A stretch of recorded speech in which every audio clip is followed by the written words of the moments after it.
ఈరోజు ఇక్కడ మన పెద్ద వాల్టర్ విశాఖ హాస్పిటల్ దగ్గర జో స్కిన్ రివైవ్ అనే క్లినిక్ ఓపెన్ చేసాము. ఇక్కడ మేము skin lasers, skin treatments, hair transplantations అన్నీ చేస్తున్నాము. మన లేజర్స్ అన్ని లేటెస్ట్ లేజర్స్ మనం ఇక్కడ పెట్టాము అండ్ అన్ని రీజనబుల్ ప్రైసెస్లోనే ఉన్నాయి.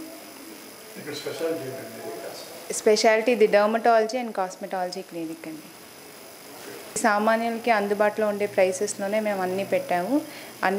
అన్ని అప్డేటెడ్ లేసెస్, ప్రస్తుతానికి ఉన్న లేటెస్ట్ లేసెస్ అన్నీ పెట్టి అవన్నీ అఫోర్డబుల్ ప్రైసెస్లో అందరికీ రావాలి అని చెప్పి మేము ఇది ఇక్కడ ఈ లొకేషన్లో మేము ఈ క్లినిక్ని ఓపెన్ చేస్తున్నాం. వైజాగ్ విజన్ ఛానల్ ని సబ్స్క్రైబ్ చేసుకోండి. మా ఛానల్ అందిస్తున్న జాతీయ అంతర్జాతీయ స్థాయి వార్తా విశేషాలు నోటిఫికేషన్స్ కోసం ఇక్కడ కనిపిస్తున్న బెల్ ఐకాన్ ని క్లిక్ చేయండి.